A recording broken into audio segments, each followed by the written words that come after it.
The Mayo Experience. That Mayo Experience. That Mayo Experience. That Mayo Experience. Experience. Welcome to the Pat Mayo Experience, presented by DraftKings 2021 Rest of the Season Fantasy Football Rankings for half-point PPR. Remember to smash the like button for the episode. Sub to Mayo Media Network, because we're almost at 30,000 subs. We want to get there, so we need your help on that one. And in the comment section, give me your favorite guy to trade for and the player that you most definitely would be selling right now before the fantasy football trade deadline hits. If you're looking for the waiver wire, I'll have my column up on dknation.com later on Monday. And might do a short video on it a little bit later on. And Lauren Carpenter is going to have her whole waiver wire breakdown on Mayo Media Network later on Monday night as well. So you can just stay tuned to all of that. There honestly wasn't much happening on the waiver wire, to be perfectly honest with you. Pick up Brandon Bolden if Stevenson and Damian Harris are going to miss the week. Boom. Easy stuff. Everyone else is already picked up, essentially. And Chris Meaney from FTN Network is on the line as well, and Mean Streets on Game Plus TV. That's about it, right? I think everyone else who's good has been picked up. Yeah, I think that's it. That's the biggest thing. I saw some people, pick up Jordan Howard, but Miles Sanders is gonna be back soon. You can't trust Howard, but I think that's the biggest injury. And Stevenson and Damian Harris both left yesterday, so Brandon Bolden's been getting on the field anyways with Harris healthy, so he would be the one add. I can't think of any other significant injuries. Maybe James Conner, I'm certain is rostered everywhere, but Chase Edmonds left early in that game yesterday. Yeah, the only other injuries that you can kind of know, like Devontae Booker got hurt, but the Giants are going up by, and Saquon Barkley's probably going to be back in Week 11. So Eli Penny, probably don't need to go pick him up. Carlos Hyde, I'm guessing, is not going to be the starter once James Robinson is healthy next week. It looked like he was almost ready to play, so I would expect him to be back. What other injuries do we have here? Zach Moss. I think Zach Moss. Singletary's owned, though. Yeah, he is. He is, for the most part, he is owned. It's possible he's hanging around your waiver wire. Just maybe do a double check. That Bills game was completely bonkers yesterday. Oh, my goodness. I'm surprised that they don't try to run the football sometimes. But, yeah, just double check if Zach Moss misses any time. We saw with Singletary, it was just like a 1 week thing, I believe. But even though they don't run the football, Pat, Singletary, if it was his backfield, I'd rank him as a top 20 running back. Well, there are so few top 20 running backs. That's in turn the problem here. That's why we're doing this. It's almost like a trade value column is what we're going to be doing. So I'm going to post all the results to the top rest of the season rankings in the newsletter post that I've already released, but the link is in the description. It's completely free to go check out. Please sub to the newsletter as well as you get, when you go look at it and you go beyond the top rankings, you'll see all of the other notes that are down there, the snap counts, the air yards, the routes run, all of the game notes that we have for you. So I recommend that you go check that out. But again, it's down in the description if you want it. Now, listen, we just did the waiver wire. I don't even need to do anything else. So this is great. You saved me an hour later on today as I try to make stuff up. Deshaun Jackson's going to sign with the Raiders. We don't know where Beckham is. I'd pick up Deshaun Jackson. Yeah, why not? They always say they were taking shots down the field with Henry Ruggs. Edwards didn't do anything in that game. It can't all be just Waller and Renfro. Kenyon Drake had a few catches out of the backfield. He was pretty productive. But Derek Carr's been pretty good, man, this season. He was good last year too, and he takes shots down the field. Henry Ruggs was among the leaders over the last 2 years in ADOT.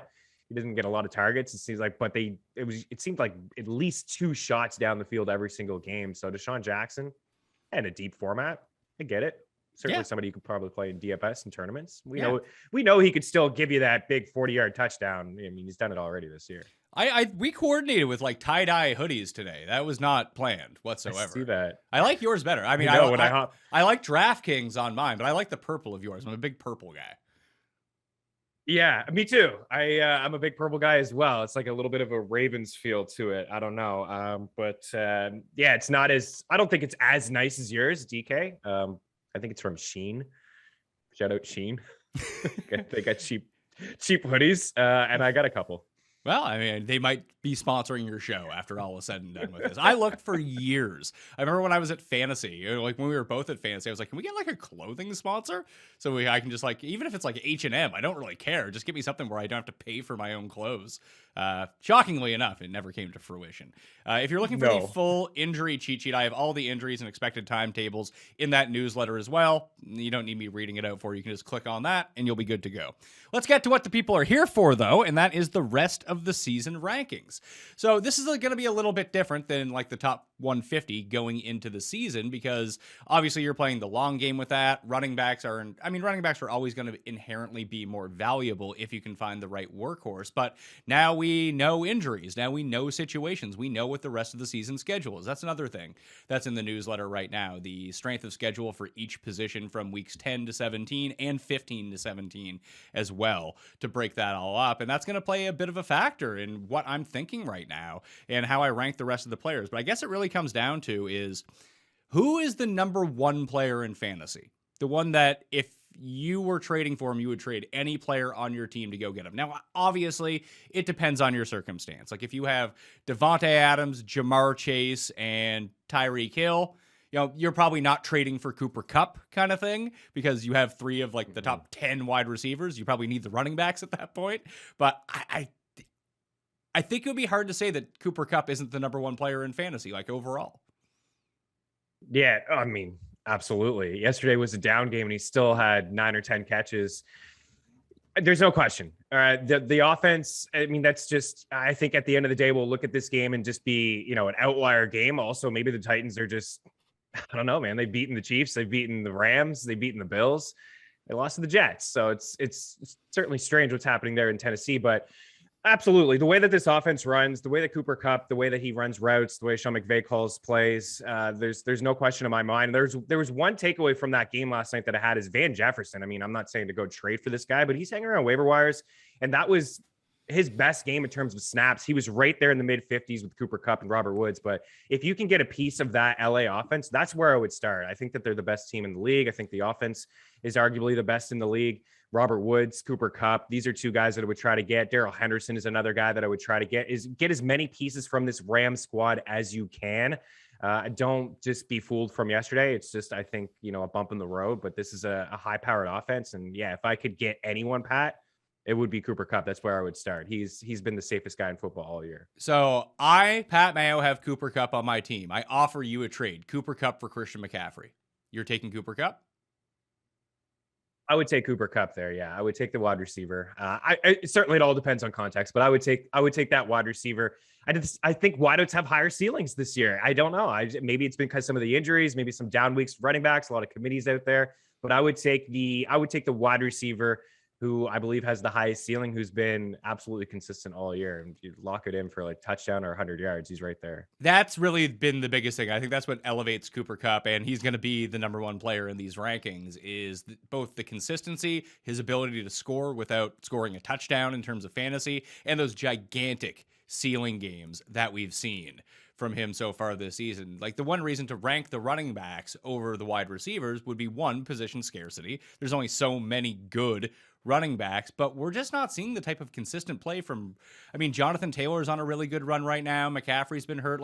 And I think that we have to factor into this as well, that running backs just have a higher degree of getting injured than wide receivers do. And there's only 7 weeks left.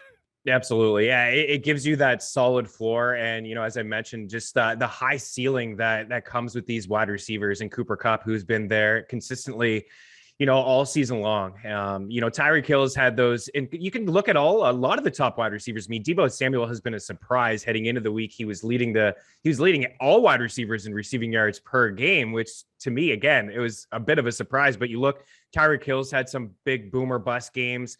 Devontae Adams, has been kind of consistent here and there. He did what he could yesterday with Jordan Love, but Cooper Kupp has just been, the floor is so consistent. And you look across the league, now we're into November where teams, will probably run the football, and they have to run the football with that cold weather. But Pat, there's a lot of committees across the league. Well, you just know what we're going to get with Cooper Kupp every week. It is, and I think that he is sort of on a tier by himself over the guys that you just mentioned, Tyreek Hill and Devontae Adams, just because of that consistency. So if we go with Cooper Kupp at number 1, feel like now it's the running back barrage, isn't it?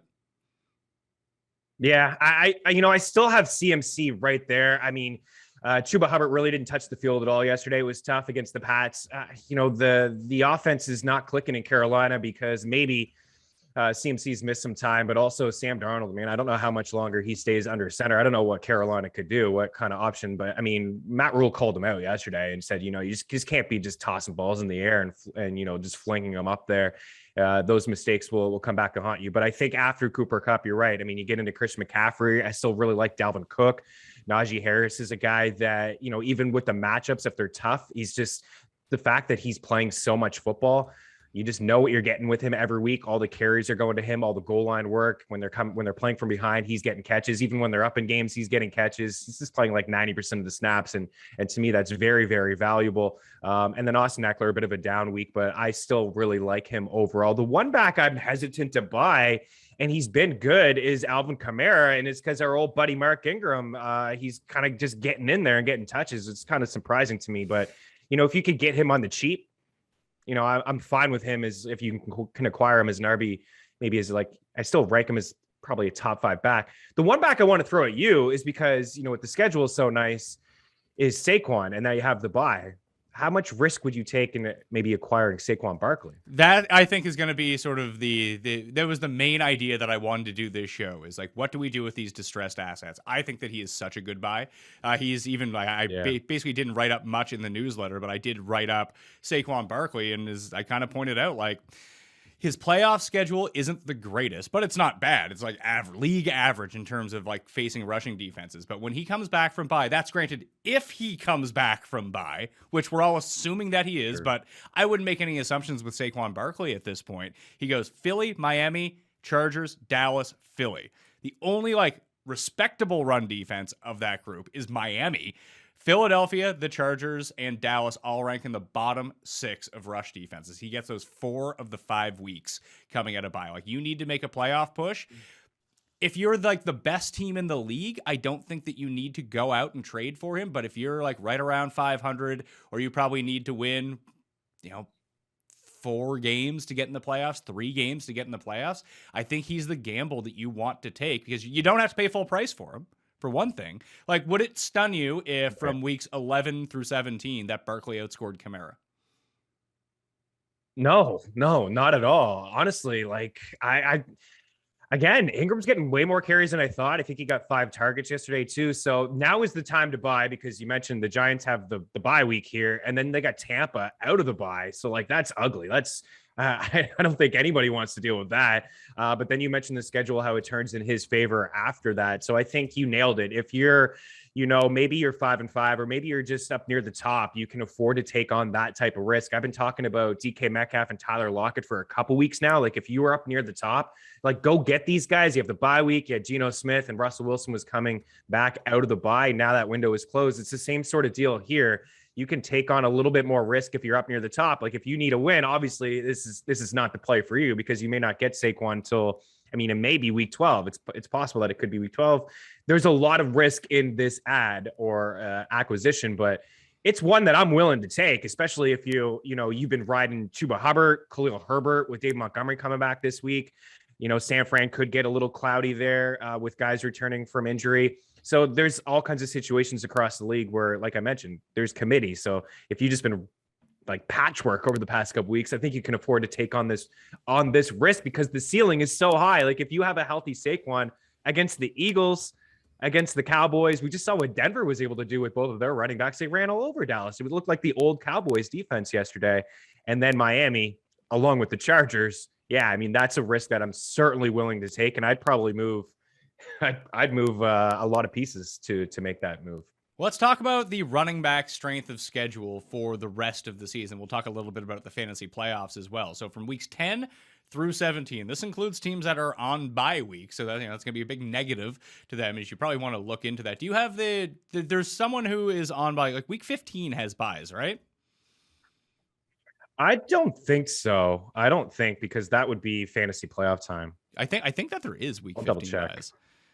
Well, I was gonna say, that was the one thing I forgot to look up. So no week 15 buys, but there is a week 14 buy that if you're trying to get There definitely are. Yeah, if you're trying to get into the playoffs, Indianapolis, Miami, New England, and Philadelphia all have week 14 buys. So I don't know if that necessarily has to impact the Jonathan Taylor ranking that we have, but he is really the only running back of that group that we really like, that we want to rank really highly, that might not be there for you in a critical game to get into the playoffs. Yeah, I mean, that's definitely something that you want to have keep an eye on. Again, it's all about context, but that's a risk. I mean, I'd imagine Taylor owners, I say this, if you have Taylor, your team still could be pretty trash. But if you're near the top, and again, you look at the Taylor owner and they're struggling, they're going to need a win come week 14. That's a risk again that you can take. You just need to get to the dance. It's it. As you know, it's all about matchups. It's nice to have that bye week, but it doesn't matter to me. Like if you can get in, if you're getting in as a 6 seed or the 5 seed, whatever, it's all good. If you could have Jonathan Taylor on your squad for week 15, fine. So I always look at it the other way. Yes, you want to have somebody to get into the playoffs, but if you're in a spot, then you could just take advantage of your league mates and say, oh, these guys are going to need somebody to roll out week 14 to get in the playoffs. They might not want to give up Taylor, but right now maybe they can get a decent package for him. But I would still knock on the door and try to get Taylor on my squad, despite the week 14 bye week. I like the way that you spun that. I think that's a good negotiation tactic if you're looking for a trade. Be like, listen, man, I need Jonathan Taylor on my team right now. He's not going to be any use to you in week 14. You need to catch up if it's someone who's like currently out of the playoffs. Like, let me give you someone who has no bye weeks left, and that way you're never in a spot when it comes down to it. And then you'll trade him a running back. That guy will probably get hurt and it won't make a difference anyway. Week 13, this is actually a big one. Cleveland, Green Bay, Tennessee, and Carolina all have buys in week 13. So you could be without Chubb. Hunt could be back by then, or he probably comes back the week after that. No Aaron Jones, no McNichols / Adrian Peterson, no Christian McCaffrey. That's a big running back bye week. Yeah, that's huge. I've been hesitant to buy McCaffrey because of like the soft tissue, and I was unsure if there'd be another setback with him, and then I saw that buy happening, so I was a little hesitant. But again, the same sort of deal is maybe if you could take on that risk. But there's some big names on those teams that you just mentioned. I mean, Nick Chubb, you probably can't get him at all from an owner, but if you are a Nick Chubb owner and you need some balance in your team, maybe you're thinking about selling him because of that bye week, or because maybe the potential of Kareem Hunt coming back. I mean, at the same time, you're never going to get proper return when you trade a guy like Chubb or Taylor. I don't think, anyways. Like you could get maybe close, maybe you get 2 pieces for one, maybe you get a decent wide receiver or running back that you could roll out there. But sometimes you just have to cut your losses and say, listen, I want to make the playoffs here, and I can't have Nick Chubb on a bye week on week 13. I'm looking at my roster and I can't play Nick Chubb. I can't play this guy. Who am I going to get off the waiver wire at this time of the year? As you know, playing fantasy for years and covering it, you need to have these next man up on your squad. Like you need to have guys like, Tony Pollard. Like Zeke suffered a knee thing yesterday. And I understand having a Nyheim Hines or Tony Pollard like this, these guys feel like they're kind of wasting away on your bench. You never feel great about starting them, but injuries happen and you just need to have yourself protected. So you can't find running backs off the waiver wire. So sometimes you just need to cut your losses. If it's a 2-for-1, great. But again, you need to really look ahead at your schedule at this time of the year. Just try to fill those holes right now. You need to start. There becomes a point in the season. It's usually around Thanksgiving where you don't need a wide receiver 5 anymore. That's a handcuff. Right. That's a Tony Pollard. That's an Alexander Madison. There's only so many of them that are actually going to get this run. AJ Dillon is probably another one. Should anything happen to Aaron Jones, Sony Michel, if anything happened to Darrell Henderson, as we saw earlier in the season when Henderson went down, it was all Sony Michel. Those are the guys that you need to continue to stash. Like Nyheim Hines is great and everything, but if Jonathan Taylor went down, I very much doubt Nyheim Hines is getting 20 touches in a game. Yeah, you're probably right. Marlon Mack was hanging around there. And he just had his best game. I mean, he had more points this week than his previous 5 combined. So he's probably not a guy. Yeah, he's probably only a guy that touches, maybe 6-7 carries and a couple of catches of the backfield. You're right. Mack would probably get some touches. But those other guys that you mentioned, absolutely. I think a lot of those guys, Dillon is certainly one that's trending up right now. Maybe Samaje Perine if you're a Mixon owner. It's not fantastic, but the Booker's been okay. And I feel like Perine could be like that as well, as a guy that would, probably flirt with 17, 18 opportunities, carries and targets. I really like what Mixon has given you this season, but there is some injury concern there. So, he's another guy that I'd throw out there. And I don't even think you need to go get your own handcuffs in the circumstance. I would just load up on good handcuffs, and maybe like if anyone drops Chuba Hubbard, now that Christian McCaffrey is back, go pick up Chuba Hubbard. At least you know what his role is going to be. He's not the best running back in the world, but he's on that like Devontae Booker, Darrell Williams type plane where you can start those guys. They'll get you like 13 points. Maybe if they score a touchdown, they'll get you 19. That's great. That's better than you're doing off the waiver wire week to week, like we had mentioned earlier. Like Brandon Bolden might be the best running back pickup this week. That's not good. No, it's not good at all. Yeah, I mean, Chuba Hubbard will be the most dropped. He was the most dropped 2 weeks ago when Christian McCaffrey was 50-50 to play. And I remember like telling him, just don't drop. And then somebody said, well, my NFL.com projections had CMC for 22 fantasy points. So I didn't want to have Chuba Hubbard on the squad. Like we've seen Christian McCaffrey a couple times now over the past 2 years. Looked like he was ready to go and then suffer that setback. So you're right. We've already seen what Chuba could do. It's not fantastic, but all the volume really went to him. Goal line work, catches out of the backfield. Yeah, you got to make sure that he's going to get dropped, and I would pick him up. It's just like Myles Gaskin too, right? Like Gaskin, not fantastic, not a lot of efficiency there. Malcolm Brown on IR, touches, opportunity. It really is king in volume, and I like Miami's schedule moving forward. It's not like I'm saying to go trade all your assets for Myles Gaskin, but it's another guy too. Like the schedule is decent, and he could get to, you plug in that hole, he can get you 17 opportunities a week. So rest of the season schedule for running backs, the best schedule for both the playoffs and the rest of the season, the Denver Broncos. And I still think, I know they just ran all over Dallas, and maybe it's best off. I don't know when your trade deadline is, but they have a bye in week 11. They're one of two teams on bye. But if you could go get Melvin Gordon or even Javonte Williams, I think they could provide huge dividends throughout the course of the season. Like if you don't want to give up the assets that it takes to get Saquon Barkley, those guys are just inherently cheaper because of who they are. So that's probably the route that I would try to go. If I had a pretty good team, I wanted some stability and some potential upside on my team, I think Melvin Gordon's probably the name, only because although he's been better than Javonte Williams, people have it in their minds that Javonte Williams is a rookie and like he's going to break out and take this job. He might. I doubt it. And it does seem like Melvin's always going to be the one with like 55, 60% of the workload. Javonte's going to be at 40, 45%, just the way it is. Yeah, it is. It's been like that all year. And Melvin Gordon's played really good football. He has. And I like Javonte Williams. I think it seems like every single week he has a really, really strong run where there's a lot of guys hanging off of him. Another one yesterday against the Cowboys. He's a really good running back, but this has worked out decently for Denver. They've won a couple games in a row. They get the Eagles this week before their bye.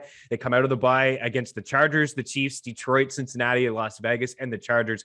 Like that, you're right. You just said it's the best, but my goodness, is it ever the best? Like those are just primetime matchups. Like those are all fantastic matchups.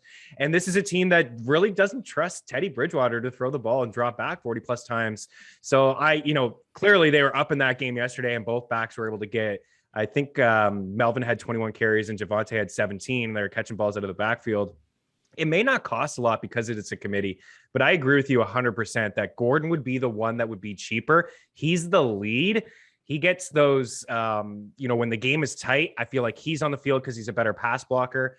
He has gotten the majority of the goal line carries. Javonte got a couple yesterday, but Gordon seems to be in there first. I've paid close attention to this backfield because I have a lot of Javonte and selfishly looking for him to get more touches. But Pat, it doesn't seem like that's going to be the case. It does seem like this is a full-on split. And don't be discouraged by that. That's okay because both of these backs are going to get double-digit carries. We just talked about the schedule being so nice, and I think it's certainly worth it. I mean, double-digit fantasy points is what Melvin Gordon has given you every single week but 3. That's pretty productive, man. That's solid from the running back spot. Yeah, and I know it's very similar to the Arizona situation. The difference being is that once Kyler, if he can get himself to be back fully healthy, if you had James Conner right now, would you trade him for Melvin Gordon? Because I would. Yeah, I mean, I would want to just double check to see if Chase is all right. Edmonds, completely fair. Yeah. Let's say Edmonds is healthy going into next week and everything is just back to normal. I think of those 4 guys, like Edmonds and Connor probably have bigger weeks. somewhere along the line. But I do think that if you're just looking for like a yardage play, a touchdown play, I mean, Connor's scoring a ton of touchdowns, but the yardage it could be 30 yards in any given week. And Melvin Gordon he's getting his 17 to 22 touches and he's scoring a touchdown every single week. And he's just not being I just don't think that he's being valued in the same stratosphere of a James Conner right now. No, I agree. Yeah, 100%. I mean, Connor, it's crazy. He's got 11 touchdowns, 10 rushing. But yeah, when Kyler comes back, if Chase Edmonds is fine, then, he hasn't really been all that efficient. But this schedule trumps it, right? It's this fantasy football schedule. The fact that that Gordon's going to get anywhere from 10 to 15 touches against these teams, and also seems to be the guy that catches balls out of the backfield too when this team is trailing from behind. So you got to look like KC. But I mean, he should be able to run all over the Chargers, Detroit, Las Vegas, and then the Chargers again. Like those are such prime matchups that I would take the Gordon side, even though that Chase is giving you those touchdowns. We always talk about how they're hard to predict. That may just be a season for him where he finishes with 15 TDs, and that's great. But I would take the upside in Gordon in this spot, just knowing that he is for certain going to get those double-digit carries week in and week out. Yeah, the Cardinals' rushing schedule gets a little bit more difficult, too. They get Carolina. That's not bad. The Seahawks have a surprisingly good run defense. I mean, they're not great, but they're not bad at the same time. Bears, good run D. Rams, good run D. They get the Colts in the fantasy playoffs. They do have the Lions and Cowboys in the fantasy playoffs, too, which are nice matchups, but I don't know. I think I just roll the dice with Denver and just see what we're doing here. Because even when they're losing, they're still committed to the run, which is always nice to see. So the rest of the teams with a good week 10 to 17 schedule. So number 1 is the Broncos. Number 2 is the Giants. The Bears are number 3. 49ers number 4. Browns number 5. Who else is on here? Steelers, Texans. Not that that's going to help anyone. Dolphins, Washington, and who is number 10? The Jags, James Robinson. So I think that leaves like Melvin Gordon, James Robinson, especially with this injury that maybe you're going to buy. But I think there's a big name right now that, I mean, big quote unquote, but anyone who won a fantasy championship last year is very familiar with his work in the second half of seasons versus easy schedules. But like David Montgomery might play Monday night. If not, they go on bye and then they come back. Could you just trade for David Montgomery now and hope that, hey, Khalil Herbert, time to get back to the bench? Yeah, I'm glad I'm sure he was going to come up here on the show with you because he really is intriguing to me. You're right. Down the stretch last year, he took advantage of, a soft schedule, and he most likely won you a championship, or you were right there because of him. I am interested to see how this is going to play out because Matt Nagy did say that Montgomery is going to play here tonight and he's going to get some touches. And I don't know. I can't give Matt Nagy the benefit of the doubt, but my goodness, he certainly is the best running back on that team. I mean, Khalil Herbert's been great. He had the 100+ yards against Tampa, which was really, that's tough to do. Last week, he had a ton of carries and he wasn't all that efficient, but this is David Montgomery. This is a guy who had 3 touchdowns in his first 4 games. He topped 100 yards in 2 of those 4 games. And looking at this schedule too, I mean, you got Detroit week 12. You have Seattle and the Giants and Minnesota throughout the playoffs. And Green Bay is a team that, he's had success against too. He can run, maybe catch a couple balls out of the backfield. So I think that's it certainly is a very, very risky ad, Pat. But at the same time, you're not going to have to pay, top dollar for this because I think, David Montgomery owners probably a little, hesitant to roll him out or wondering what's going to happen with him. Is Khalil Herbert going to be there? Is Fields going to continue to run around and steal some touches? But I like having a mobile quarterback in the backfield for a running back. There could be some RPOs there. It could open up some lanes for Dave Montgomery. So I would take that risk. I wouldn't give up a whole lot, but I would take it if I was acquiring him to be my flex or my RB2. I think that would be a win. If you had a rock solid RB1, you get Montgomery to be your 2 or flex. I think that's the way to go. What do you think? Would you take on that risk? Because there is some risk. I think it all depends on what you have to give up. Like I'm looking at the Raiders schedule the rest of the season. Very difficult to running backs. Like if I had Josh Jacobs, could I just flip him for David Montgomery right now? I'd do that. Would you flip Josh Jacobs for Melvin Gordon? Yes, I would do that. Absolutely. So yeah. I'm looking, Jacob's getting a lot of carries, but Drake is still hanging around there too, right? I mean, he is. Yeah, Drake's one of those high-end handcuffs as well because he catches passes, whereas, I mean, he effectively catches passes. Jacobs might backdoor Nick Chubb his way into a few catches, but he's not being used as a primary receiver whatsoever. And looking at the strength of schedule, like most difficult the rest of the season, Patriots, Falcons, Panthers, Raiders, Bucks are your big teams that have very difficult schedules for running backs the rest of the season. For the fantasy playoffs, it's Panthers, Raiders, Patriots, Saints, Steelers, Titans, Bucks. Falcons and Cardinals are up there as well, so maybe another decent reason to potentially get rid of the Cardinals running backs. Like, sell high on James Conner if you can. Like, don't give him away just because you're supposed to sell him, but if you can get real value, like James Conner for Montgomery, James Conner for, maybe James Conner and a piece for Saquon Barkley. Do you think that could work? Yeah. Depending on what the other piece was? I think that absolutely. I think that could work because you got to think the Saquon owner. I'm a Saquon owner. I'm not doing very well in my league. I would take that. I'd cut that as much as I'm saying to buy Saquon, but it's all the context. How can you afford to buy him? And if you're a James Conner owner, man, you may just be cruising here these past couple of weeks. I would take that, and it may be a tough pill to swallow to trade a Saquon for a James Conner. But if you need wins, we talked about that buy too. We don't know. I see both sides of it, Pat. Yes, I would be looking as a Saquon owner near the basement to get a guy that I can plug in like a Conner. But if I was comfortably in a playoff spot because Conner's getting, finding the end zone week in and week out, that's a move that I'd be willing to take too. To have a guy like Saquon on my team for fantasy football playoff, you got to think he's ready to go week 15, even if he's not ready to go out of the bye here. Week 15, week 14, to have a guy like that on my team, absolutely. We already know the upside is there. He's a league winner. So the four guys that I've identified as potential trade targets based on schedule and based on value, that you will get them cheaper right now than they're probably worth the rest of the season. Now, you're going to inherit some injury risk with some of these guys, obviously. Barkley, David Montgomery, Melvin Gordon, James Robinson. Looking at it, the Jags' playoff schedule is second easiest. And when you play in the AFC South, sometimes you get some pretty gravy matchups against the Texans on the go, and all of a sudden you're looking great for your fantasy playoff schedule. And like I said, he missed the game with a heel injury, but that just presents a buying window. You're going to have to inherit the risk that he's like potentially long-term hurt. It doesn't seem like that's the case for him. I'd go that. The other one, who he's not injured, he's a bit injured, but he's fine. He played through it. But I think there's so much confusion with the 49ers. The 49ers, weirdly, have a really easy running back schedule, both the rest of the season and in the fantasy playoffs.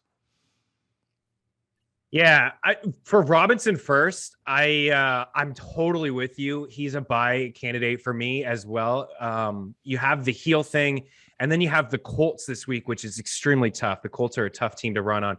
But if you could just get through that stretch, you're going to have the Rams week 13, which is tough. But if you can get into 14 Tennessee, 15 Houston, 16 Jets, like that is fantastic. I think he's absolutely available. As for San Fran, that schedule is really nice. I'm interested in a lot of their pieces. Brendan Ayuk was a guy that, he showed up yesterday. I wasn't telling people to give up a whole lot for him. He was probably on the waiver wire and you could have just grabbed him. But like Elijah Mitchell, he's still getting a lot of the work, Pat. And this schedule you mentioned is really, really nice. Seattle, when you look at yards per carry, you're right. They are tough to run on, but they've given up some big plays too. So I wouldn't see that as like really, really tough. But Cincinnati, Atlanta, Tennessee, and Houston, like those are all pretty solid days. And what I noticed from Elijah Mitchell yesterday, he was catching balls out of the backfield. I thought that I just was surprised. I didn't think that he would really be a guy that would catch 3 or 4 passes out of the backfield. And, that just kind of adds another element to what he can do. Now, they didn't really run the football yesterday. I think as a team, maybe 12 carries, but he had 8 of them and he caught some passes, 5 targets, 5 catches for 43 yards. That's a new element to his game. If you would have told me, that he would get 5 targets this week, I would have said, no chance. He's not getting 5 targets. I just didn't think that was possible, that they would target him, but man, that adds another element. I don't know if you could get him. I would try to keep Mitchell, but yeah, he should be on the buy list. I just don't think that he is going to be valued properly. Coming off a game where it appears like he didn't do too much. People are always worried about Kyle Shanahan and who they're going to play. But ever since Raheem Sideshow Raheem Mostert ended up going down for the season against the Lions back in week 1, it's been every time that Mitchell has been healthy, it's been all Mitchell. Even yesterday with Jeff Wilson getting activated. It's like, oh, Jeff Wilson's going to come in and maybe he will end up stealing touchdowns. Again, this is part of the risk that you have to get yourself into. But Eli Mitchell still played 67% of the snaps. And he's the one who's carrying the ball. Yeah. And now he's being used in the receiving game. Maybe he's just the running back. because they've told us all season long, based on their actions, he's their running back, yet no one wants to believe them. I know, because of the Shanahan thing and a couple other variables that you mentioned, like Jeff Wilson. I heard some noise too. Should I start Elijah Mitchell because Jeff Wilson's active? It's like, yeah, maybe he gets a carry at the goal line. That's possible, right? We've seen it before. It's certainly possible that could happen. But yeah, man, 19 carries week 1, surprise. Backed it up with 17 carries against the Eagles. Week 5 against Arizona, I believe that's where I think he was in and out with the lineup injuries. But again, 9 carries, 18 in back-to-back weeks. And against a Colts run defense that I just talked about, who I think is heading into the week, they were number 1 in rush DVOA. I mean, there's a fantastic run defense. He topped 100 yards against them, $137 on 18 carries against Chicago. And then last week, just yesterday, only 8 carries, but they didn't really run the football yesterday. So he still had over 80% of the team's rushing attempts. I'm with you, man. I don't think that he's going to be, I don't think people are going to, value him properly as a top 20 running back. And he certainly is. Even against the Rams this week, tough matchup. Maybe that's your window. Maybe this really is your window. 8 for 36 against the Rams this week, buying opportunity to get him. The rest of the guys that I'm looking at right now, so if we just go back up to the top of the ranking, we said Cooper Kupp is number 1, then we got some running backs. So McCaffrey, Cook, Najee Harris, Jonathan Taylor, Austin Eckler. Those guys are probably the next ones up. But you could also throw Kamara, Zeke, Mixon, Henderson, Barkley. Would you throw Chubb into that mix with them? I would be looking to get Chubb. Yeah, even with Kareem Hunt. If someone said you could have Darrell Henderson or Nick Chubb the rest of the season, which one would you want? I think I'd want Henderson. Oh, my goodness. Yeah. It's really tough for me to say that, but I think I agree with you because of, it's just the schedule and the offense. Yeah. I mean, my goodness, you could probably get a piece thrown in too. It is Chubb. You could, right? that's why I want to do these rankings. Like, who do I actually value more rest of the season? I mean, what does Henderson show? Henderson, I mean, they're sort of on him. Like, would you go Barkley over those two guys? I would go Barkley over those two guys. Yes. Would you go Barkley over Zeke? Yes, I would. Would you go Zeke or Chubb? Zeke or Chubb? I would go Zeke. Zeke or Henderson? Yeah. Would you go Zeke or Henderson? Zeke. I'd go Zeke. Would you go? We're getting real close. I mean, Henderson's in that conversation. Yeah. Would you go Mixon or Barkley? I would go Saquon. I'll go Saquon. Really? Mr. Consistent Joe Mixon's been great. I know he has. It was really tough for me to say that. In the back of my head, it's like, wait, what are you doing here? It's a healthy running back, and Mixon, he has been good.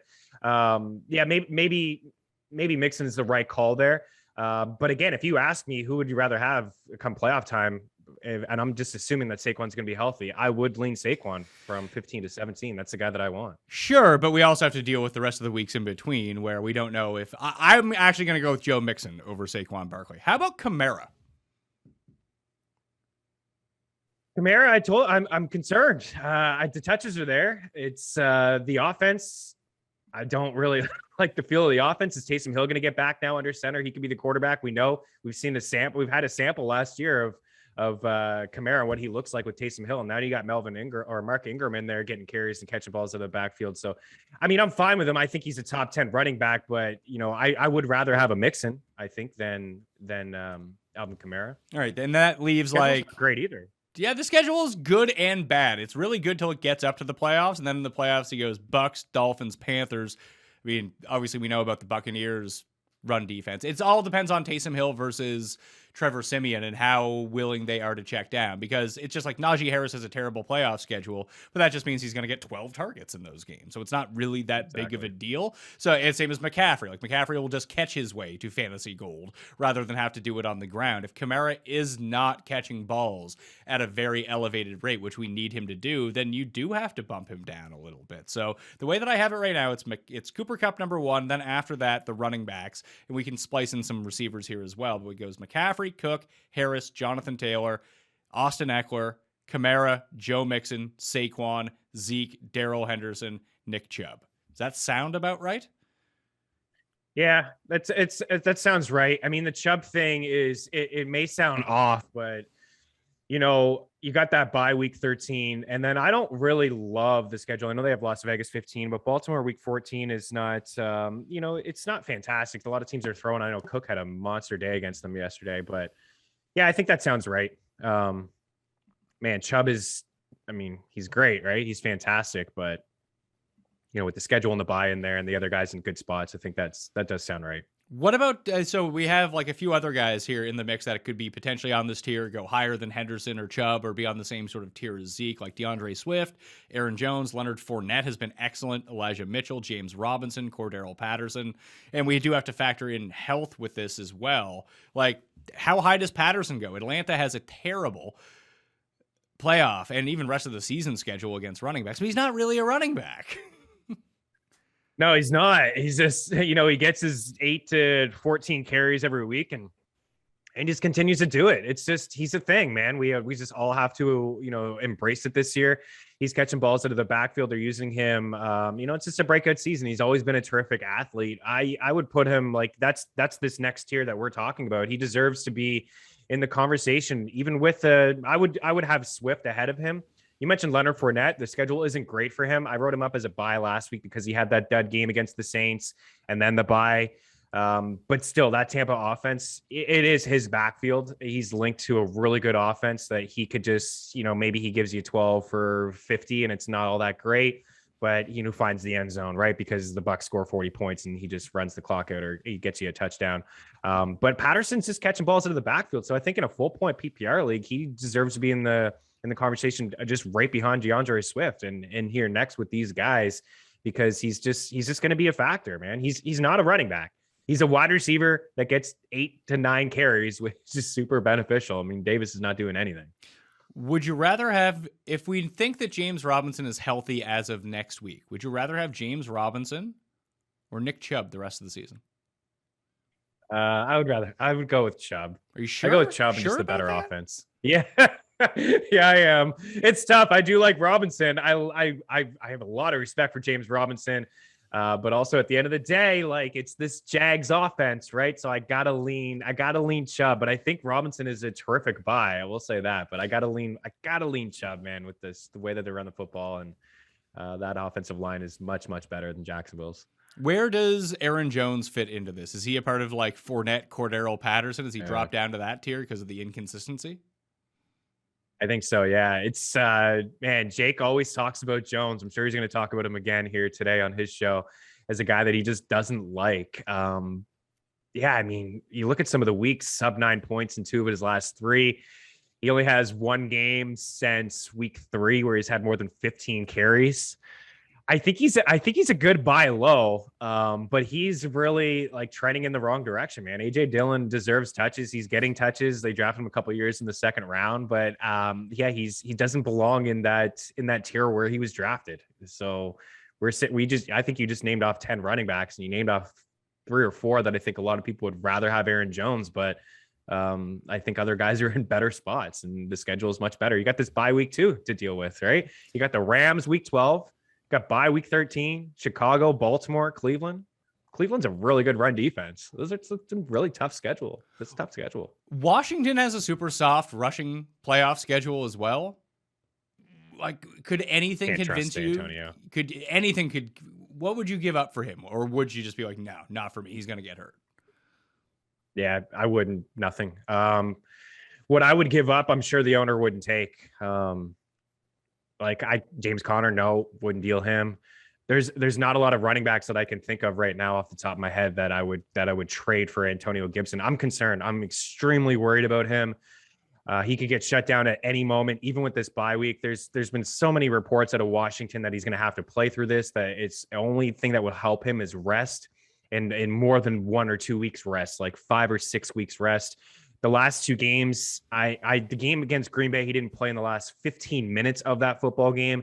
And then against the Broncos, he didn't play at all in the 4th quarter. I think he had 1 snap. He caught a ball in the 4th. So I'd rather JD McKissick. Like, you could probably get JD McKissick pretty cheap, man. He's going to catch 6 or 7 passes week in and week out. The schedule is awesome. You're right. Even the Bucs is not going to be a Gibson game. It's going to be McKissick. Carolina, you can't run on them. It's going to be McKissick. Seattle. Las Vegas, you get into a high-power game against Dallas. You got 2 games against Dallas, week 14, week 16. In fact, Gibson had his best games. I think like 30% of his fantasy points last year came against Dallas, but you can't trust him right now. He's not healthy. I wouldn't look to get him. And if I was a Gibson owner, I'd be looking to get whatever I could get from him a piece. The move might actually be just if you want to try to take advantage of this Washington schedule in the playoffs, because Dallas is a team you can run on. Maybe just go pick up Jared Patterson and just go under the assumption that Gibson's not making it through the season with his shin injury. Sure. Yeah. And he's a guy that's trending up over the past couple of weeks. He's a guy that's, gotten a little bit more run. Sticking a double check. Yeah. 11 carries last time, 11 for 46. Yeah. He should be rostered. I mean, his ownership is 2%. Any of the injured guys you have interest in? Sanders, Clyde Edwards-Helaire, Miles Sanders? Not Miles Sanders, I do, but man, we're seeing the Eagles run the football over the past couple weeks, and there's a couple things. Is it Nick Sirianni? Has he figured it out? Has he heard the noise about having a more balanced attack, like not having Jalen Hurts throw the football 40 plus times? Or is it because the fact that they played Detroit and LA, just two really soft run defenses? Jordan Howard is, he's got back-to-back games with a couple touchdowns. He had 70 some odd yards yesterday, but Miles Sanders will return. And it does sound like he's going to miss one more game. And then that game out of, where he could be, back in the lineup off the IR is against the Saints. It's not great, but man, they may have not just for running backs to get into wide receivers later, they may have the best schedule in football moving forward. After the Saints, you got the Giants week 12, you got the Jets week 13, you got to deal with the bye week 14, which is a killer. But then out of the bye, you got Washington, the Giants, and Washington again. You're just playing the NFC East and the Jets. Like, it doesn't get any better than that. So that's a risk. Again, another risk, but one that you could take if you're up near the top and you don't like your situation. You got the bye there. The Miles Sanders owner is probably looking to get rid of him. Heck, he could be on the waiver wire. You have Miles Sanders as your flex for come playoff time. I think that's fine, even though he's a guy that's only been getting 10 or 12 carries on average over the past few weeks. I would take on that risk if you were acquiring him to be your RB3 or your flex. I would rather have like an Elijah Mitchell, a David Montgomery, yes, a Melvin Gordon, like all those guys ahead of Miles Sanders. 100%. Absolutely. I agree. So those guys that you mentioned are RB2s for you. Yeah, I think so. Like, would you rather have Melvin Gordon or Cordero Patterson the rest of the season? I'd rather have Melvin Gordon. I'll just lean Gordon with the running back. I know I've been on the wrong side of Cordero Patterson all year. I'll take that L. I get it. He's here to stay. It's his world. We're just living in it, but I just take the running back. What you mentioned off the top of the show with the schedule, that schedule, Pat, is fantastic. Just give me Melvin Gordon those touches against those teams. Would you rather have David Montgomery or Cordero Patterson? I'll lean Cordero there. Just because we don't know about Herbert and the injury? Yeah. That's it. Yeah. Just because there's a little bit of uncertainty. You got Matt Nagy there, and then you have Herbert, and it could be slow. Just to get him eased in. Who knows? I could be wrong. Jordan Montgomery could come in today and have 15 carries. And then it's like, oh no, your window is completely gone to buy. But I'll lean with Cordero because a little bit uncertainty there with the Bears. I think that Jordan Montgomery is more likely to come in and strike out 9 guys. David Montgomery might be might be rushing a few touchdowns on that. Montgomery's mixed up. Let's talk wide receivers and see how this plays out in context of these running backs. So Cooper Kupp is number 1. I think then we go some running backs. But I think that Adams is the clear-cut number 2. And then after that, it's hard to find anyone who's really been consistent whatsoever besides Deontay Johnson, who is great every week, but not like ceiling great, just great. He's like 70% Cooper Kupp. Yeah, he really is. I mean, the volume is always there for him. He gets a lot of targets.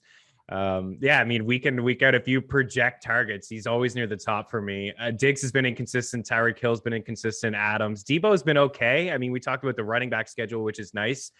I don't think that you could get Debo. I don't know if anybody would be willing to get him, but if we're ranking rest of the season, I think he's one of the biggest risers of the entire season. He's good in my books, man. He's right there, and I'd put him right there with Adam and Diggs, maybe just a tier behind him, but he's a top 10 wide receiver the rest of the way. I mean, you can make the case top 5. Okay, so let's go with Devontae Adams. Would you rather have Devontae Adams or Joe Mixon the rest of the season?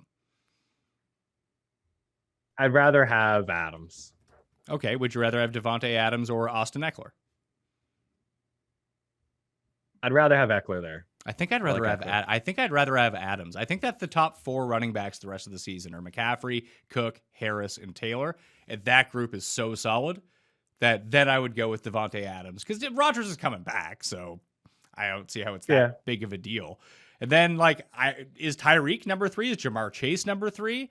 I know people will rank Stefon Diggs really highly, but spoiler alert, he has been god-awful this year. Yeah, he has. And I mean, he's got three touchdowns in the season. He's only topped 100 yards. Teams are just figuring them out. I mean, credit to the Jags, man. They just kind of played back and just generated some pressure. I would go, you know what? I still give the benefit of the doubt to Tyreek. So I'd go Tyreek 3 among wide receivers, but then I would go Chase. Next. He's been pretty consistent all year. He had a drop yesterday and then another, a fumble.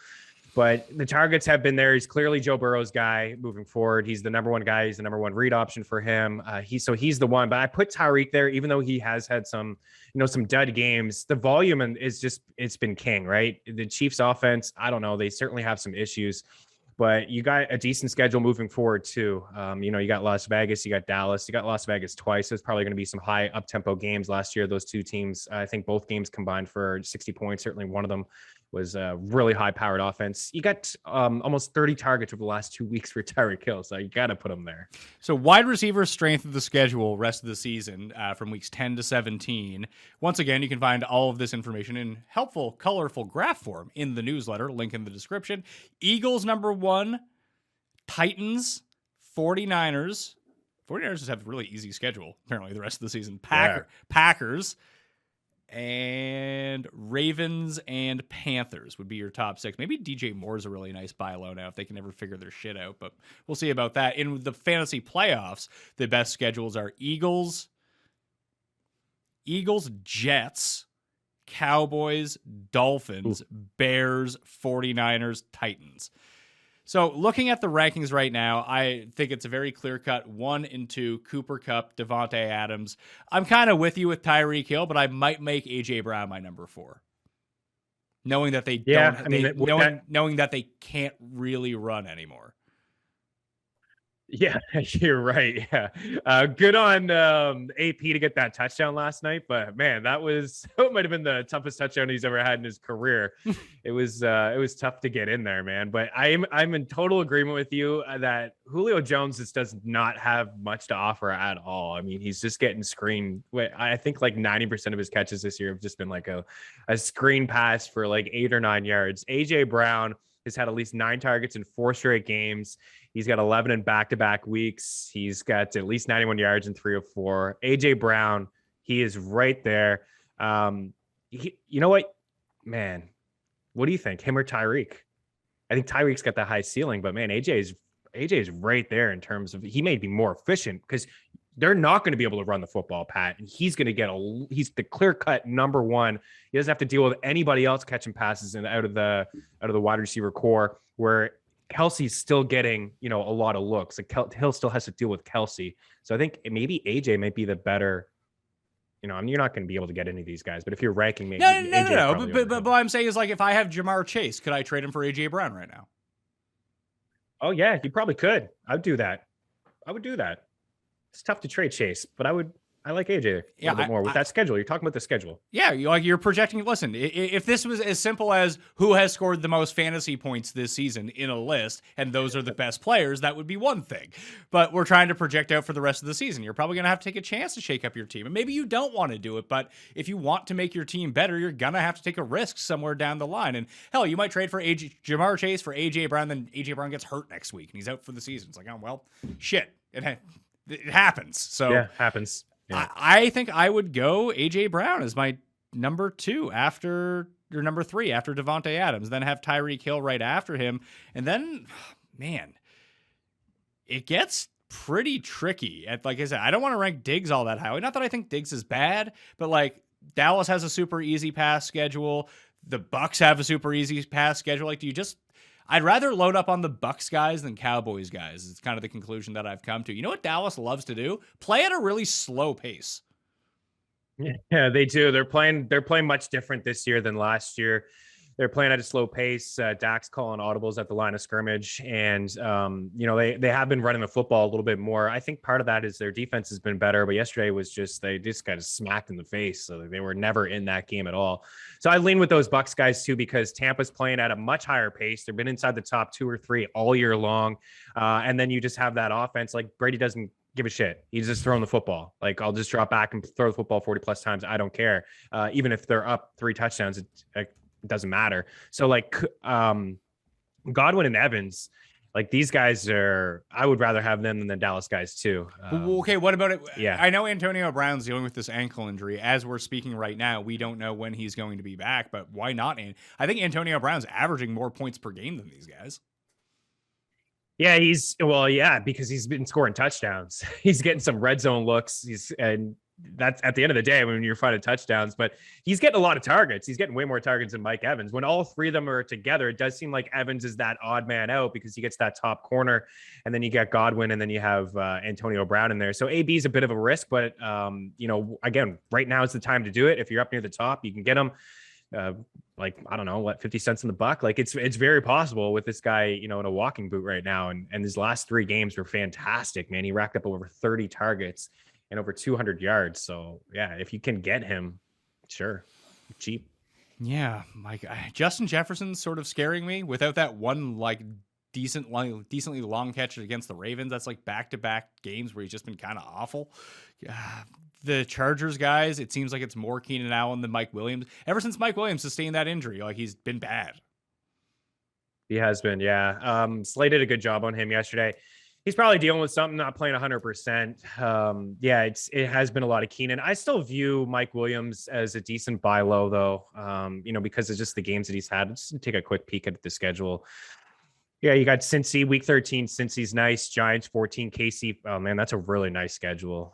Cincinnati 13, Giants week 14, KC 15, and Houston 16. That's pretty, that's a risk that I'd be willing to take too. I mean, you could get this guy because his last 3 games, he's got 6 grabs for like fewer than 100 yards. He hasn't topped 8 fantasy points.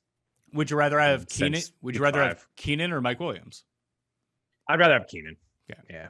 He's just safer. What about some of the outlier players that we've seen this year? Like, how much trust do you put in? Is Hollywood Brown better than Stefan Diggs at fantasy? Straight up. Maybe this year he is. I don't know. I still think I'd go Diggs there, but Hollywood Brown, I had him ranked as a top 12 wide receiver this week. It was slow going, but he finally came around. Lamar's throwing the football down the field. Even though they run the football, they're not getting, Devontae and Latavius in there. They're not getting, it's not super efficient. It's really just Lamar running himself and then chucking it down the field. I'd lean Diggs. The schedule is super easy for the Bills, and that's what's been so frustrating and so puzzling that Stefan Diggs hasn't been able to get it done. Maybe they get into some tougher matchups where, games are more competitive. You got Indy, the Saints, New England, Tampa, New England again. Oh man, maybe I would go Marquise over Diggs. Yeah, that's the thing. Like the Ravens schedule is super soft for receivers coming down the stretch really as well. Soft. Yeah. Maybe the move is because obviously he's coming off so many great weeks, and when you go look at the points, he's going to be like a top 10 guy. Maybe Bateman's the trade. You can pick up Bateman in a ton of spots, but in competitive leagues, obviously he's owned. I mean, he's the one who saw all the air yards in that Vikings game. Like when they're going down the field now, it seems like they know that people know that Hollywood Brown's the deep threat. So they just throw it deep to Rashad Bateman. Yeah, 8 targets for him yesterday. He played 65 snaps. He ran 43 routes, which was just 7 behind Hollywood. And you're right, the schedule, oh man, it's pretty decent. I mean, you're going to the Rams week 17, you just figure it out. It's championship for you. But you can throw in Cleveland this year, Green Bay, Pittsburgh, Cleveland, Chicago, Miami right away here. Yeah, both of these guys are in really good spots moving forward. But you're right, Bateman you could pick up, or you can maybe just get.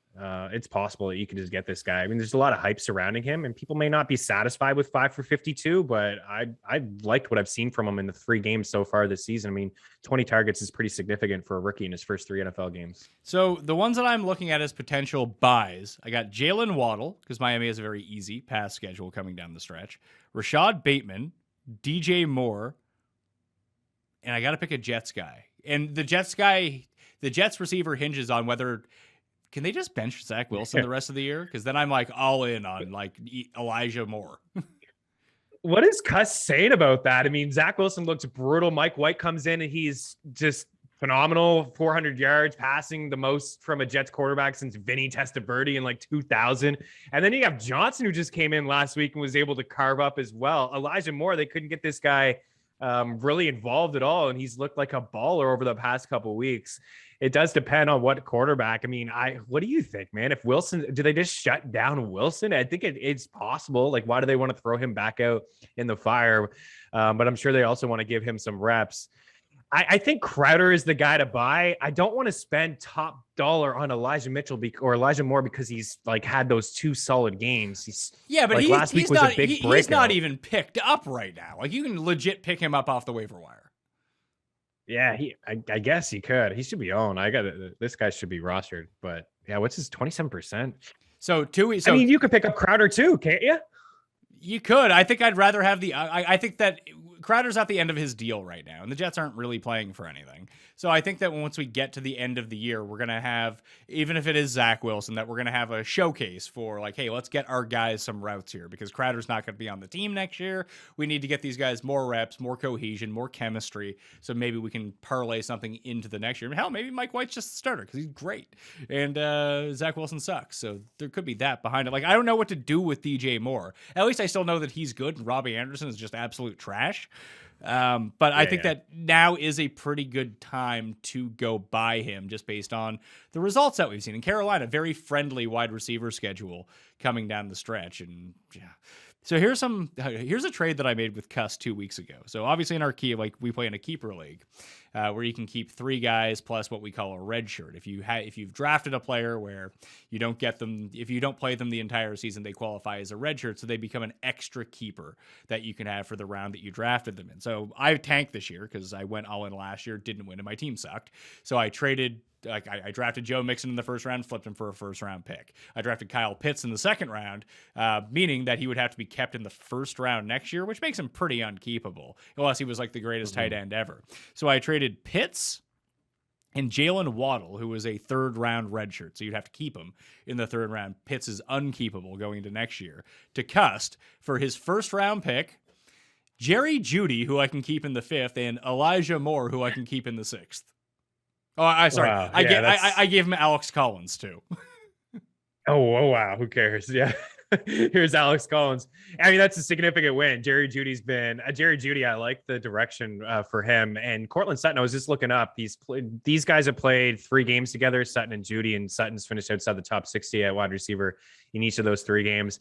You know, Elijah Moore I think he's really good. And just to say about DJ Moore, you know what, honestly, like as we're kind of coming full circle here and talking this out, I think he may be the best buy low candidate in football, DJ Moore, because you have the uncertainty with Sam Darnold. He's really good. And you mentioned the schedule is very, very favorable. I think Elijah Moore may be the pickup, maybe the ad. I was talking about how I didn't want to spend, because he just had, the 27 fantasy points. The week before they added 13.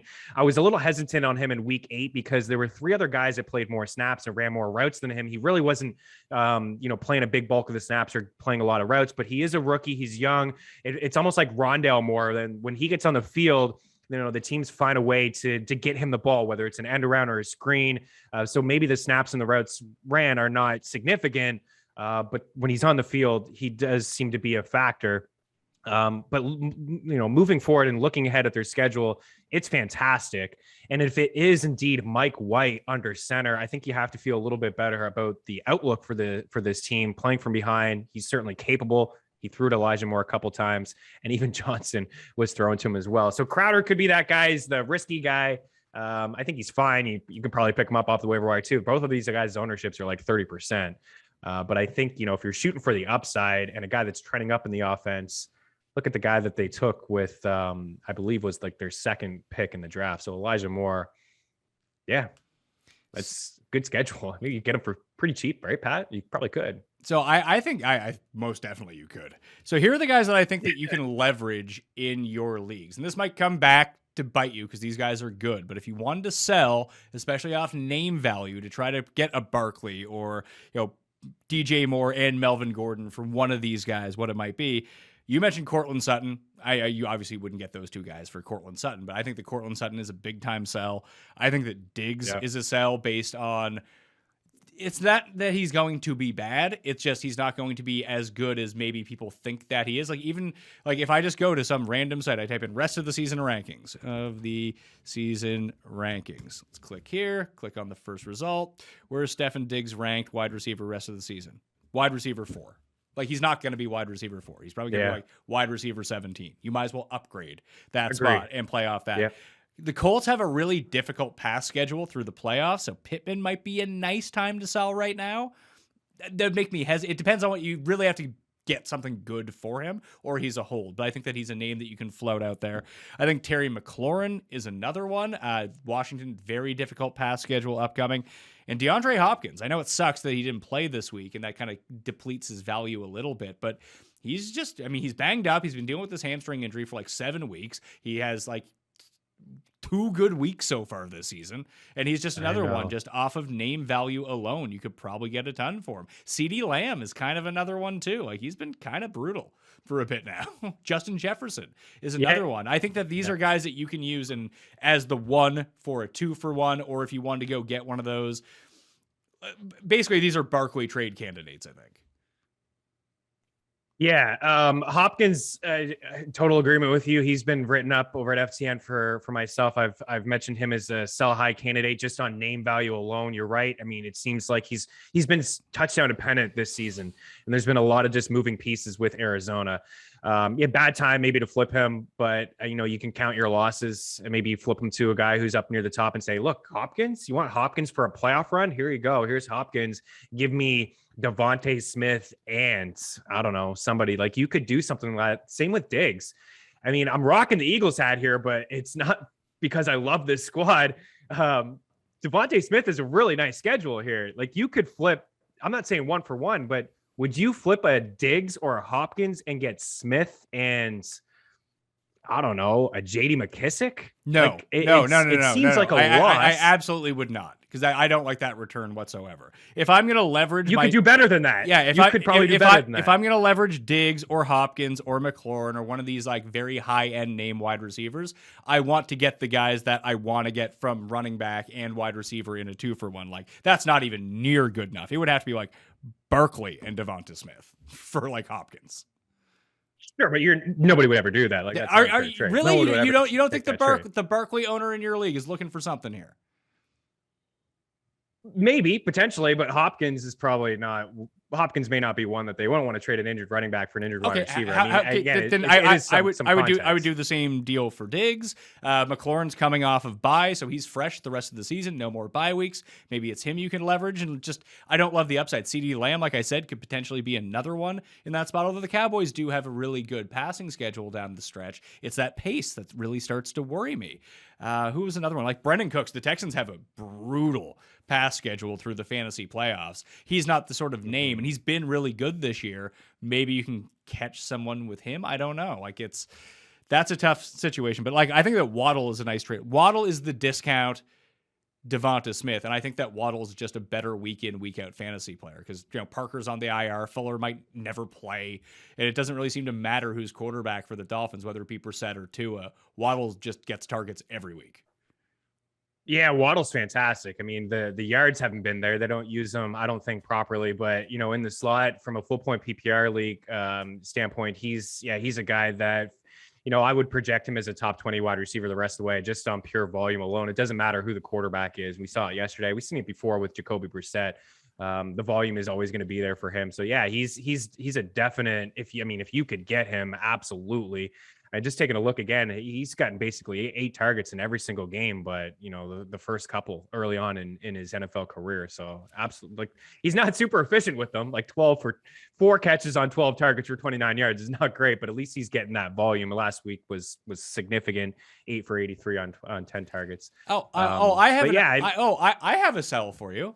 Just before we get it, unless there's any other receiver you think we should buy or sell here. I don't think so. I think we hit on a lot of them. I think the biggest takeaway for me is like, a Diggs or a Hopkins on the name value alone. Like, it's a 2-for-1 that you could get. And we threw a couple out there like Waddle and Smith. Like, these are guys that you can get. And then you can get, I think on top of that is another piece. I mean, Pitts is one of those tight ends that I would flip. Last week I sell high immediately. The second that Calvin Ridley is going to miss significant time, at least a couple more games. I think he's placed on, like, I forget the name of the list, NFL list, but it's like 2 more games where he's not going to play. And who knows, he may not play the rest of the year. And teams are just doubling. They're really focusing on Pitts. So, like, he's another guy that I would sell. Yeah, Pitts 100% sell. And he's another name that you can package together to potentially trade up. Maybe the Barkley one I gave out was too high, but let's say you had Diggs. You could trade Diggs for Melvin Gordon and DJ Moore potentially. Oh man, absolutely. Yeah, I would do that. I would do it even for a Waddle and a Smith and put him in that conversation instead of DJ. DJ. I'd rather DJ. Yeah, the one problem is that when you start doing the 1-for-2s, do you need those 2 players? Or, like, if you're on the other end of that, be like, okay, I actually think Diggs is going to be great, and those other guys are kind of middling, so I keep Diggs. Is Diggs, like, is there a Rashad Bateman on the waiver wire? Then you don't need to make that trade. Then you just go get Rashad Bateman.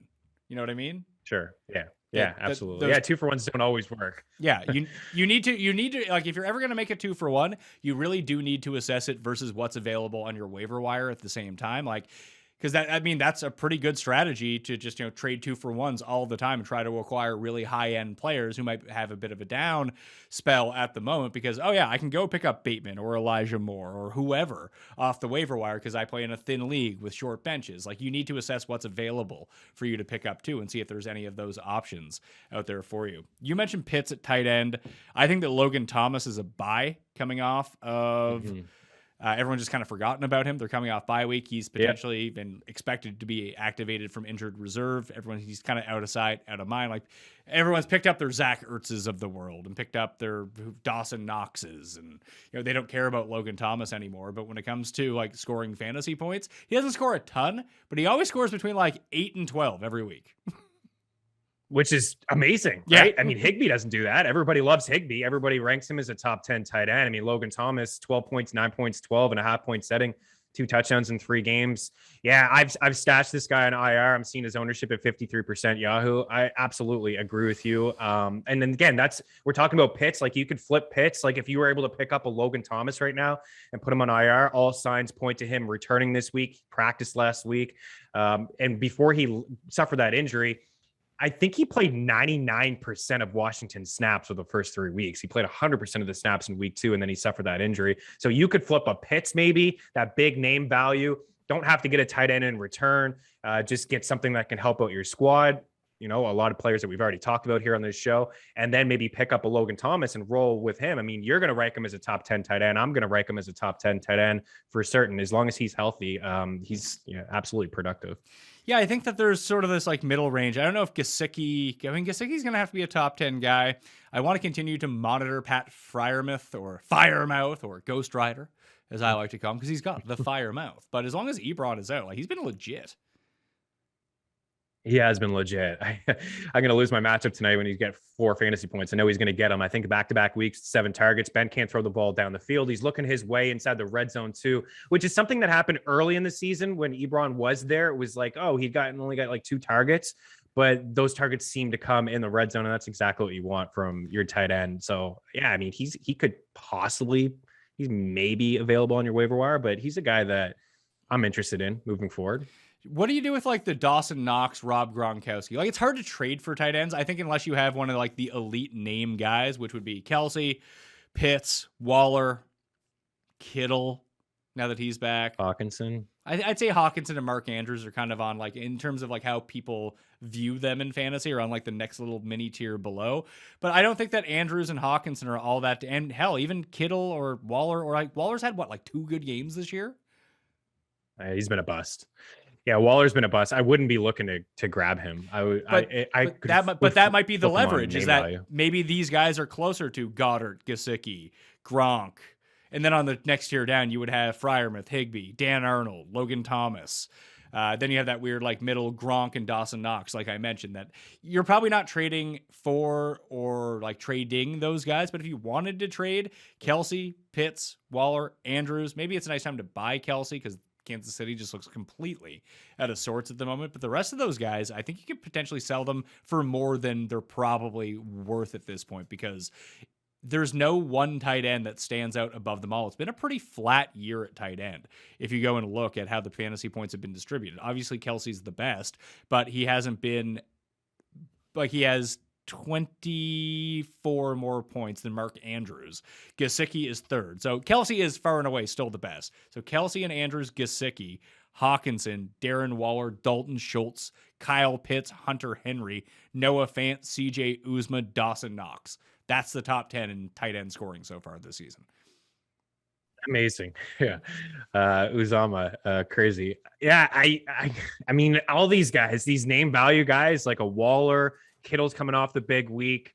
If I had Andrews, I'd probably just keep him, but like Pitts, Kelsey, I'd keep him. But honestly, some of these names that you mentioned, like Knox or Gronk, these guys could have been dropped. Goddard was dropped. Maybe you picked him up and he's been a big part of the offense.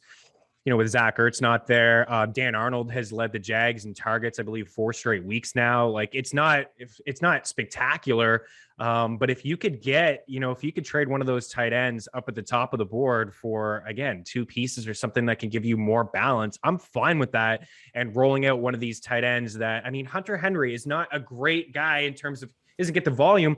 Guy's got like 5 or 6 touchdowns in his last 5 or 6 weeks. If you're just getting 9 to 10 fantasy points at the tight end position, it doesn't seem ideal. Like obviously you'd rather have those top guys, but it's all about context and balance. That if you could flip one of them for 2 solid pieces and just roll out that tight end that gets anywhere from 8 to 12 points every week, like a Logan Thomas, I think that it's beneficial for your squad moving forward to do something like that. And go sell high on the big names. Yeah, just leverage that name value. Go get a running back. Go get a wide receiver for a Kyle Pitts, absolutely, or a Hawkinson or a Waller. Kittle actually has a very nice schedule, so we'll talk about QBs very briefly before we get out there because you don't really want to trade for a quarterback, but ones you can pick up.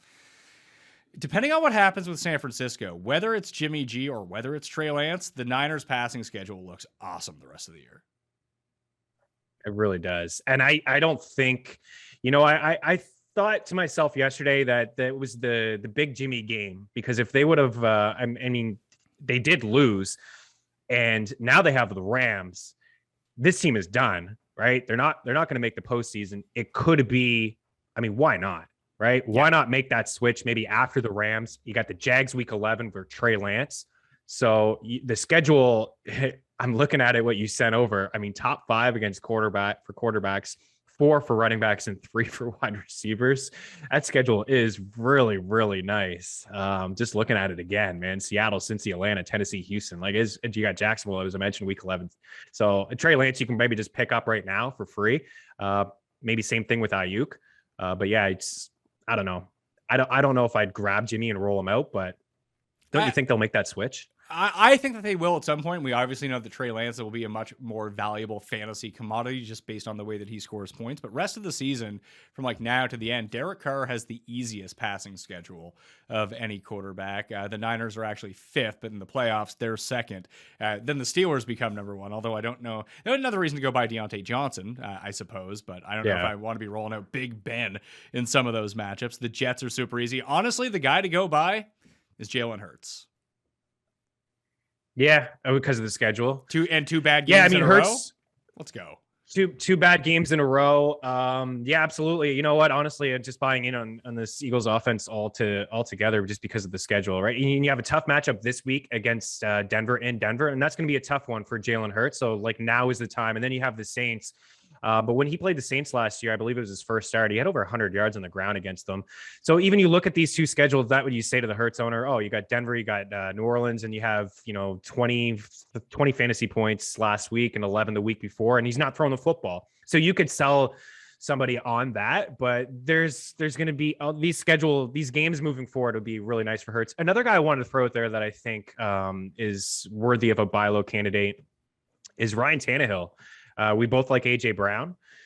We both talked about how there's not a really the run game is probably going to be non-existent for this team, and their schedule is really nice as well. I mean, Houston week 11, then you have that bye, which does suck, week 13, but then Jacksonville week 14 out of the bye. So I'm seeing here 7th best schedule for quarterbacks, not and 5th come playoff time. It's not bad. Tannehill could be had.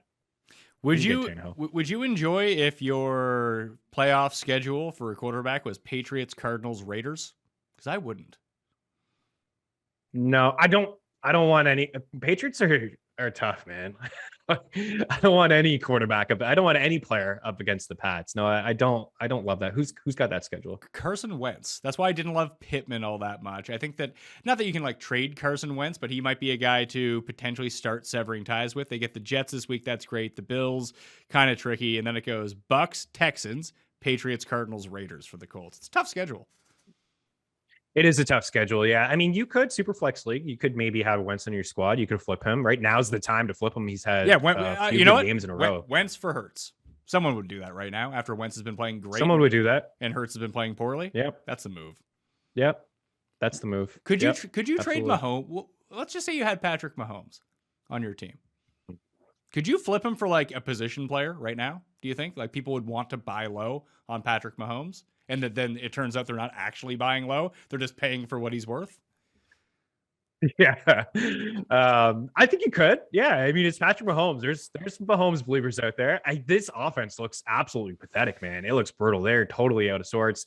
I feel like they're playing cocky for a team that gets like 5 yards per carry. They don't want to run the football. Like teams are saying, go ahead. If you want to run the football, here you go. Here's your first down.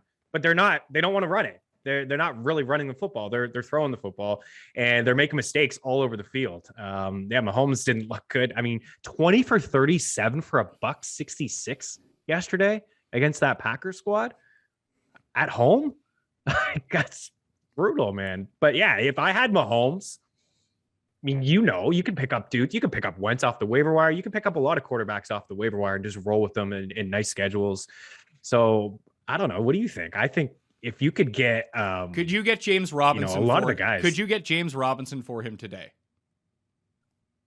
I think you could. Don't you? Yeah, yes, I do. I think you could. I do it. Yes.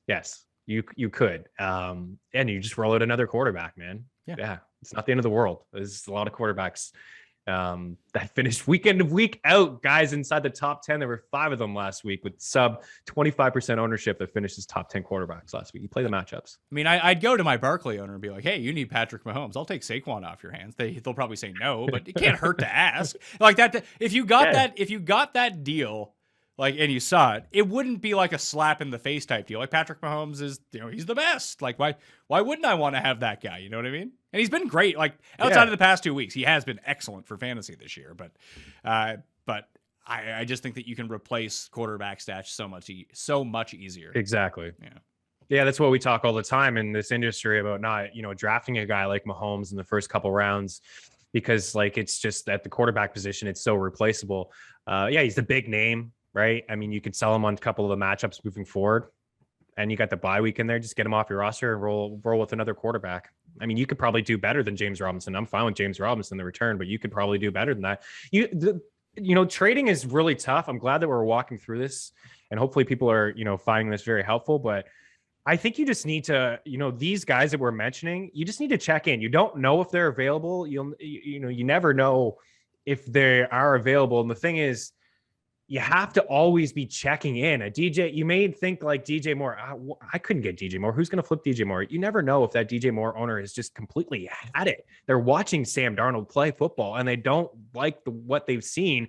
So you could maybe just get him where you would think, you know what? This guy's probably not available. Who wants to trade Saquon? You always got to be checking in on your league mates just to see if these guys are available. And a lot of the guys that we've talked about, their windows are open.